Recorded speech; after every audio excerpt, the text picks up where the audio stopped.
મધરાત્રે આપણો દેશ આઝાદ થયો હતો. ત્યારથી આપણે આ સ્વતંત્ર દિવસ તરીકે ઉજવીએ છીએ. આપણા દેશ આઝાદ થયો એની ખુશીમાં આ તહેવાર આપણે દર વર્ષે ઉજવીએ છીએ.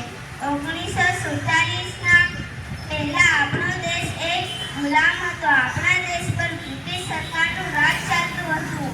ત્યારે આપણને ખૂબ દુઃખ અને ખૂબ મુશ્કેલી સહન કરવા પડી હતી.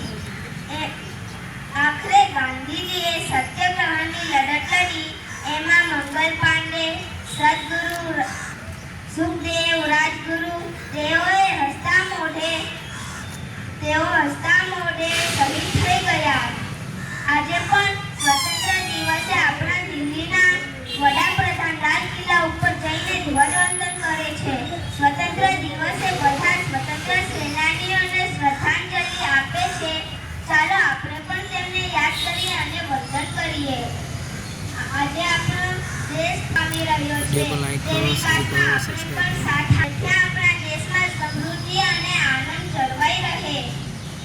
મિત્રો, આપણે જે ધ્વજના છાયામાં ઊભા રહીએ છીએ તે ધ્વજ આપણને જીવન જીવતા શીખવાડે છે. ધ્વજના ઉપરનો રંગ કેસરી રંગ એ તાકાત અને સાહસનું પ્રતીક છે.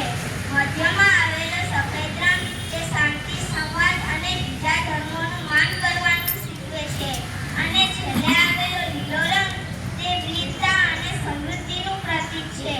મધ્યમાં આવેલો અશોક ચક્ર તે જીવનમાં સતત આગળ વધવાની પ્રેરણા આપે છે. આપણા ભારતીય સંસ્કૃતિ આપણા ધ્વજમાં જોવા મળી જાય છે. ચાલો આપણી પૂરી શક્તિથી બોલીએ, ભારત માતા કી જય! ભારત માતા કી જય! અસ્તુ. જય હિન્દ, જય ભારત. Very good.